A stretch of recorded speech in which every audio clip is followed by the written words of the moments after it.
साल 1958 बड़ी बड़ी फैक्ट्रियां लगाई जा रही थी और साथ साथ लोगों से कहा गया कि अगर उनके घर के पीछे थोड़ी जगह है तो वो अपने घरों के पीछे छोटे स्टील फर्नेस लगा ले, जिससे वो स्टील बना सके और देश में स्टील का उत्पादन बढ़ सके। लेकिन इससे जो स्टील बना उसकी गुणवत्ता काफ़ी ख़राब थी और कच्चे माल की भी बर्बादी हुई। साल 1959 से 1961 तक अकाल पड़ा, लोग दाने दाने को मोहताज हो गए। 20 लाख से ज़्यादा लोगों ने जान गंवाई। वजह एक अजीब व गरीब फैसला कि चिड़ियाएँ फसल खाती हैं और हमें अनाज उत्पादन करने में नुकसान होता है, इसलिए सबको मिलकर चिड़ियाओं को मारना चाहिए और देश के लोगों ने चिड़िया की आबादी को बहुत नुकसान पहुंचाया। इंसान ने जब जब प्रकृति से खिलवाड़ किया है, इसे उसकी भारी कीमत चुकानी पड़ी है और ऐसा ही कुछ इन लोगों के साथ भी हुआ। इन्हें आने वाले समय में समझ में आया कि अनाज की पैदावार तो और भी ज़्यादा घटती जा रही है। फसल खाने वाले कीड़े कई गुना ज़्यादा बढ़ गए और फसलों को भारी नुकसान पहुंचा। फिर पड़ा अकाल। लोगों ने इसका जिम्मेदार वहाँ के शासक को ठहराया। शासक को यह पसंद नहीं आया और उसने जवाब में 1966 में एक नई नीति का ऐलान कर दिया, कल्चरल रेवोल्यूशन का। इसमें संस्कृति को बढ़ावा देना, रीति रिवाजों को बढ़ावा देना जैसा कुछ नहीं था। तानाशाह ने छात्रों की एक सिविल आर्मी बनवाई जो कि शासक के भरोसेमंद सैनिक थे, रेड आर्मी। इनका काम उन लोगों को निशाना बनाना था जो शासक के खिलाफ बोल रहे थे। इनके निशाने पर थे आम लोग, राजनीतिज्ञ, फिर चाहे वो पक्ष का हो विपक्ष का हो, और हर वो इंसान जो शासक की गलतियों पर उंगलियां उठाए, उसके गलत विचारधारा को गलत कहे। जो कोई भी गलत को गलत कहता, ये छात्रों की फौज रेड आर्मी उन पर टूट पड़ती। उनको जनता के बीच बेइज्जत किया जाता, कई दफ़ा उनके साथ मारपीट की जाती। लोगों से कहा जाने लगा कि जो कोई भी देशद्रोही हो उसकी खबर करें। देशद्रोही का मतलब जो शासक की गलत विचारधारा और कार्यप्रणाली से सहमत नहीं था। स्कूलों और शिक्षण संस्थानों को बंद कर दिया गया। छात्रों को कहा गया कि वो खेतों में जाकर काम करें और समझे कि कितना मुश्किल भरा जीवन होता है गांव का, इसे वहां जाके समझें। कुछ समय बाद चीज़ें नियंत्रण से बाहर हो गई। रेड आर्मी आपस में लड़ने लगी। ऐतिहासिक धरोहरों को नष्ट किया जाने लगा। लोगों की जिंदगियों पर इसका बहुत बुरा प्रभाव पड़ा। आखिरकार शासक को यह एहसास हुआ कि यह समाज में दरार पैदा कर रही है, देश को तोड़ रही है। 1968 में रेड आर्मी को भंग कर दिया गया। कहा जाता है कि करीब 10 से 20 लाख लोगों ने अपनी जान गंवा दी कल्चरल रेवोल्यूशन की वजह से। इस शासक और इसकी नीतियों की वजह से कुल लगभग 5 करोड़ लोगों की जान चली गई। 1976 में बीमारी से इस शासक की मौत हो गई। तब तक देश के हालात अच्छे नहीं थे। फिर एक नए शासक आए और एक नई नीति की शुरुआत हुई, जिसे आज के दौर में कहा जाता है सोशलिज्म विथ चाइनीज़ कैरेक्टरिस्टिक्स। जी हाँ, बात हो रही है 40 साल पहले के चाइना की। क्या ये आज के चाइना से मेल खाता है? बिल्कुल नहीं। तो पिछले 40 साल में ऐसा क्या हुआ कि ये देश आज समृद्ध और संपन्न है? आज अमेरिका को भी चाइना से डर लगने लगा है कि कहीं उसके सुपर पावर की उपाधि चाइना उससे छीन न ले। आइए जानते हैं ये सब कैसे हुआ अपने देश के लिए। मैं अभी चाइना की बात ज़रूर कर रहा हूँ, पर यहाँ बात होगी हमारे देश की। कैसे 40 साल पहले हमसे भी बुरी परिस्थितियाँ होते हुए भी चाइना हमसे बहुत आगे निकल गया। जो देश 1990 में जीडीपी पर कैपिटा में हमसे नीचे था, आज वो सुपर पावर बनने की रेस में सबसे आगे कैसे हो गया? एक समय था जब चाइना में 90% से भी ज़्यादा लोग गरीब थे, जो आज घटकर 1% रह गए हैं। और हमारे देश में 80 करोड़ लोग गरीब हैं जो खुद से अपने लिए 2 वक्त की रोटी भी नहीं कमा पाते। सरकार को उन्हें मुफ्त अनाज देना पड़ता है। करीबन 55% आबादी गरीब है हमारे देश में। हमारे देश और चाइना में क्या अंतर है, इस थोड़ी सी जानकारी से आप समझ जाएंगे। हमारे देश में करोड़ों लोग फैक्ट्रियों में काम करते हैं। उन लोगों को कितनी सैलरी मिलेगी ये तय फैक्ट्री का मैनेजमेंट करता है, मतलब मालिक तय करता है। आप लोगों को ये जानकर हैरानी होगी कि चाइना में ऐसा नहीं है। चाइना में आज से 4 दशक पहले, करीबन 40 वर्ष पहले क्रांतिकारी फैसले लिए गए। उनमें से यह भी था कि फैक्ट्री में काम करने वाले कामगार ही तय करेंगे कि वो क्या उत्पादन करेंगे, कितना उत्पादन करेंगे, उत्पादन की कीमत क्या होगी और उन्हें कितना वेतन मिलेगा। है ना बहुत अजीब सी बात।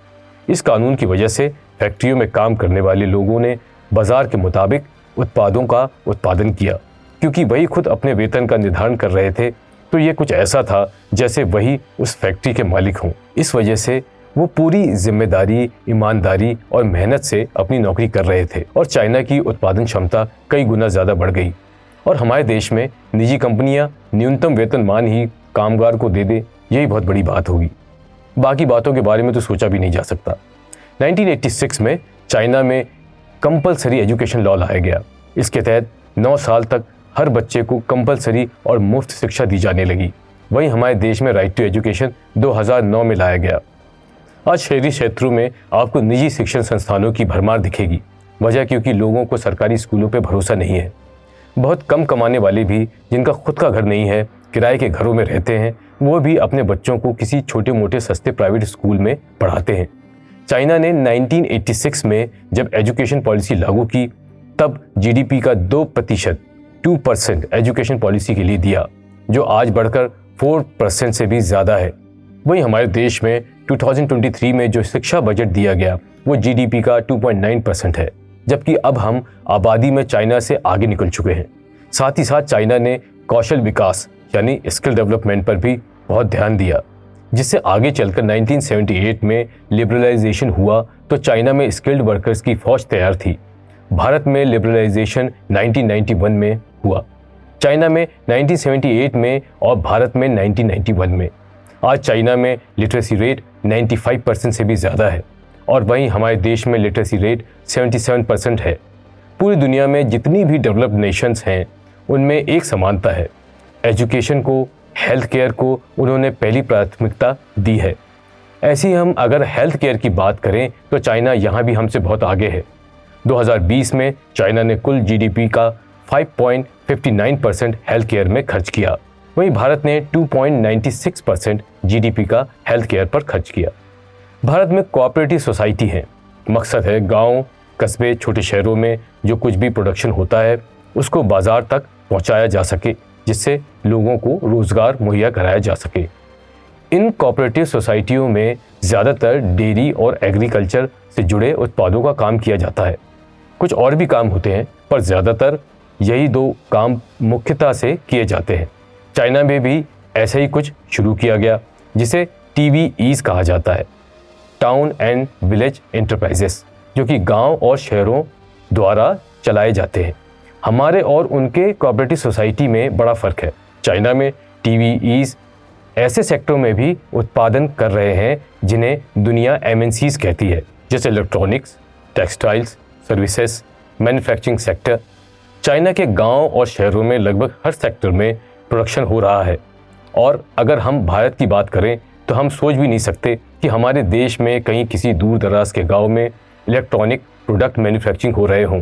अभी जैसे हालात हैं, आने वाले कुछ सालों तक तो इसकी संभावना नहीं दिखती है, क्योंकि इसमें जो मुख्य अड़चन है वो है अशिक्षा।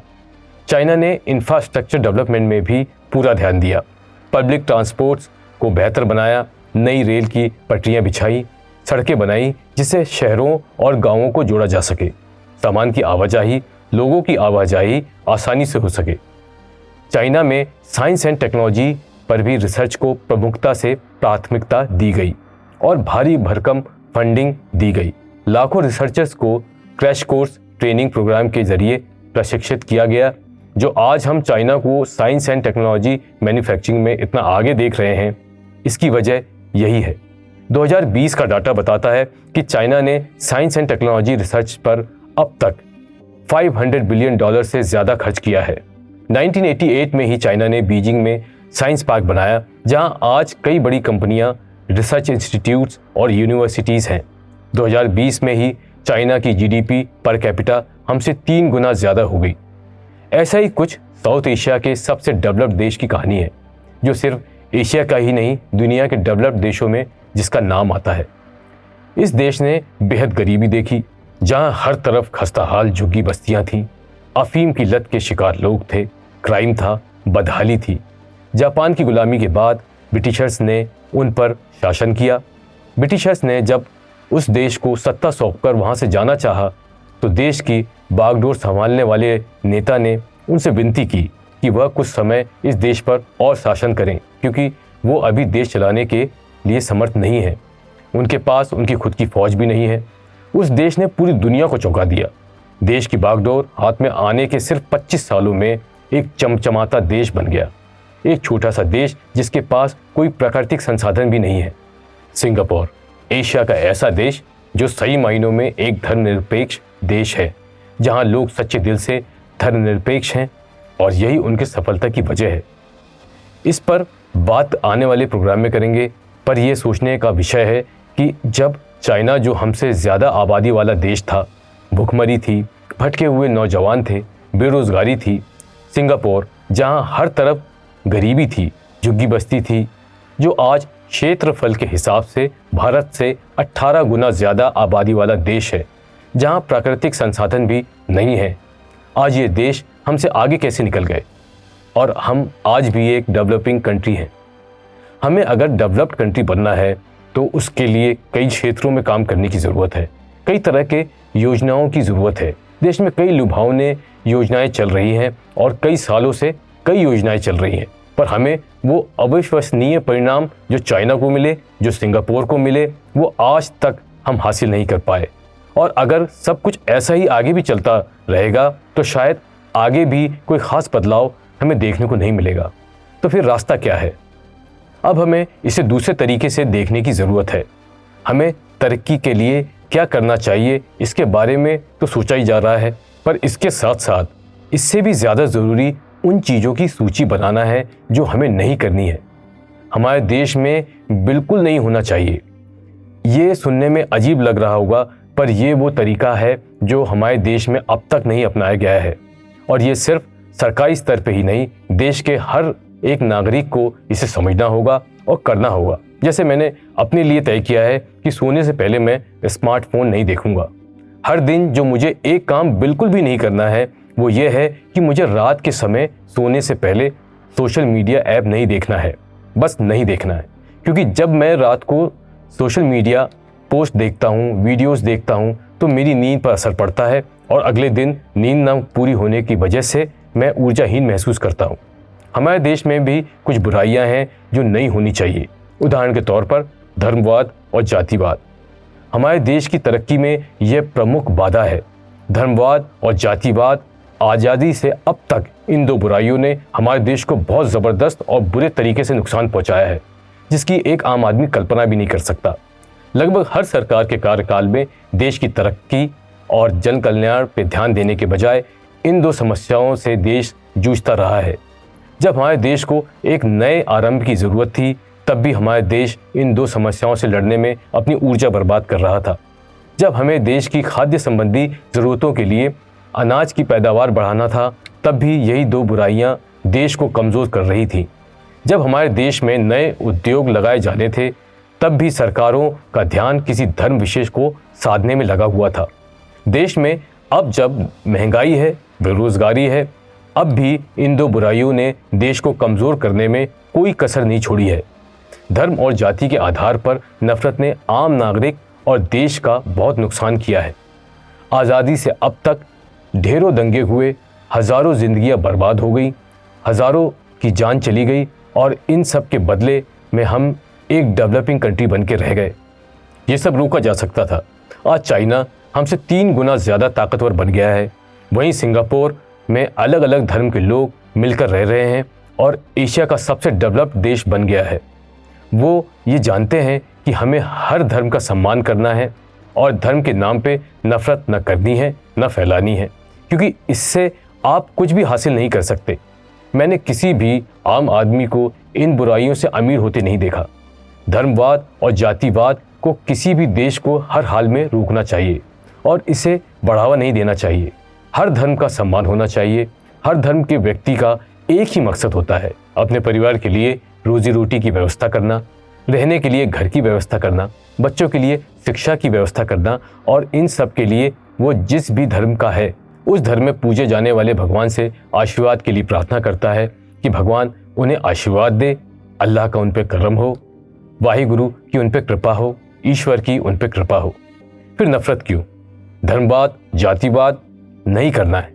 यही कई बुराइयों में से एक है जिसे हमें अपने ऊपर हावी नहीं होने देना चाहिए। बाकी जो अच्छा है उस पर काम करते करते हम कामयाब हो ही जाएंगे।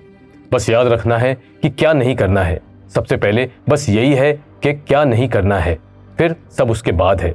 अपने विचार ज़रूर साझा करें। आप इस बारे में क्या सोचते हैं? मैं राकेश ठाकुर, आप देख रहे थे मुखौटा एक्सपोज का प्रोग्राम समाधान। जय हिंद, जय भारत।